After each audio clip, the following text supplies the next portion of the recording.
So, as the title suggests, this is about the loss of personal religious faith, and particularly my kind of story of sorts. This is meant as a precursor to perhaps future discussions that I may have or things I might talk about with regards to religion, and this is kind of just a precursor to all of that, so one can maybe as one hears what I have to say, will have a better understanding of where I'm coming from. I have my background in. I grew up in a very conservative Christian environment where I actually went to Jesuit school. I went to a Jesuit school, all boys Jesuit school. For those who aren't familiar with Jesuit schools, Jesuit in general is one of the Jesuits are a proponent are people who are a sect. It's like a complicated thing, but it's a sect of. It's sort of a sect, but it's Catholicism. Essentially, it's a Catholic school with Jesuit kind of practitioners in the school.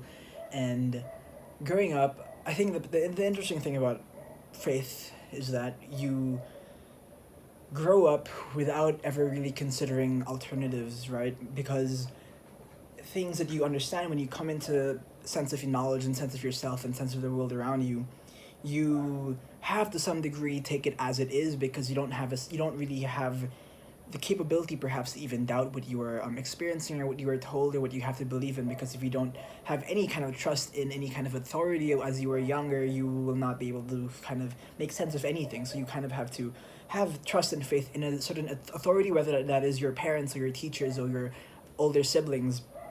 That is where you kind of have to you just have to have a trust in them in order to kind of form your worldview, so you don't keep just be you don't stay in a state of confusion, right? So growing up, I was I guess indoctrinated into this very strict Catholic environment by going into a Catholic school. And I don't exactly remember when the demarcation point was, but at a certain point, I started to give I guess my brain may have developed or something to some degree, where suddenly I was able to kind of form doubts about things. And when I started to form doubts, I would ask. I was one of the few kids in class who would actually ask questions about it, and I never felt that my questions or my doubts were ever kind of addressed in the most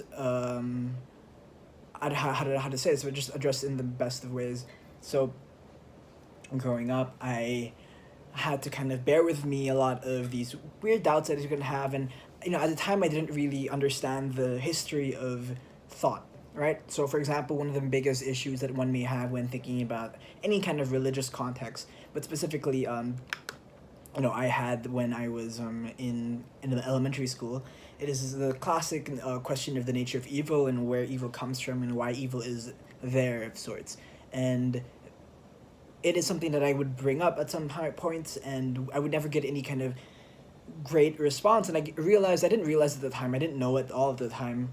At the time, I thought that the reason why I was not getting any response is that there is just no there it was a flaw. I thought at the time it was a flaw in the belief system, and with that kind of flaw of the nature of evil, it kind of brings things apart, or at least gives like a very weird tone to the whole thing when you realize that God, for example, would have had to create the evil in order for evil to kind of exist in the world, and therefore evil or things that are negatively happening to one person is something that's somehow rationalized as part of God's will or something, and that it's actually a good thing, for example, to be horribly raped or be afflicted with cancer and all these things. But I did at the time, I just thought it was like a natural flaw. I didn't realize, and I had no idea because I had no sense of history, that this is a big issue that many philosophers and all kinds of sects of Christianity or just religion in general, people have been dealing with this issue, and people still kind of debate on it up to today.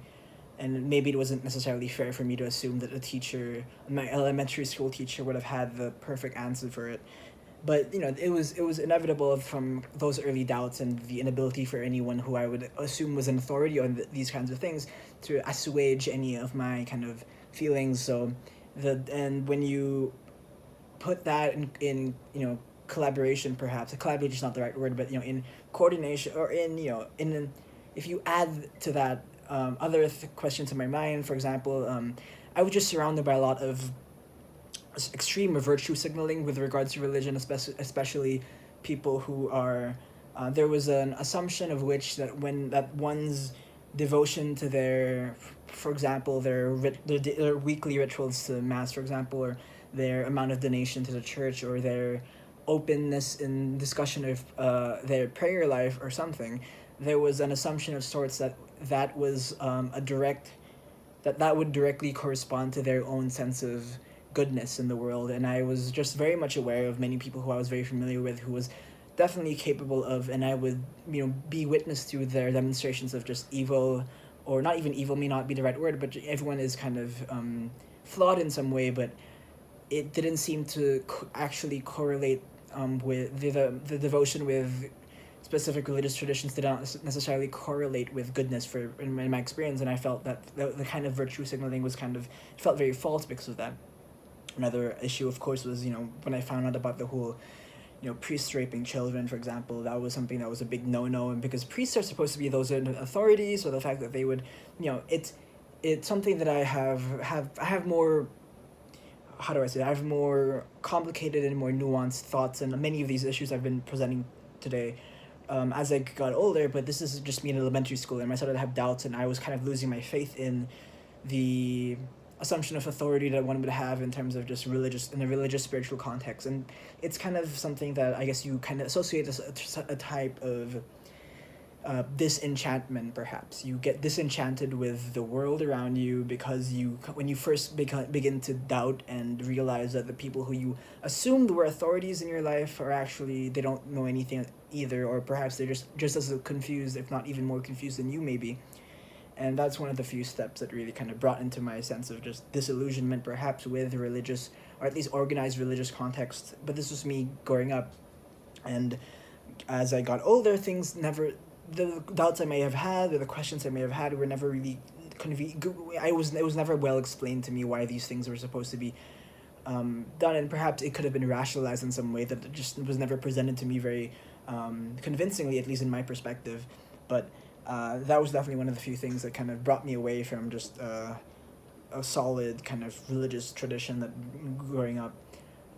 So yeah, those are just a few things. These are kind of the steps in my personal life that I've come. It's very general. I think many people probably have gone through this stuff, but with things, when you're a child, you don't even have room for doubt, and once you start to have doubt, when you don't have anyone to kind of answer for the doubts, or at least people who you assumed were teaching you all these things, you realize that they themselves may have not properly investigated their own kind of belief systems. It's kind of disconcerting, I guess, to some degree. But I've had great conversations with many of these people, and I learned a lot of things, and there has been a lot of benefit in my personal life that I can go into in other videos or something. But this is just a general overview of my personal kind of journey to the disenchantment in terms of my religious upbringing. So that's all I have to kind of say about this. Yeah, it's what it is, and I have more nuanced and more interesting thoughts coming forward, especially within the last year. I revisited my interest in religion, perhaps, and I have many other thoughts in it now, but that's what I have for this now.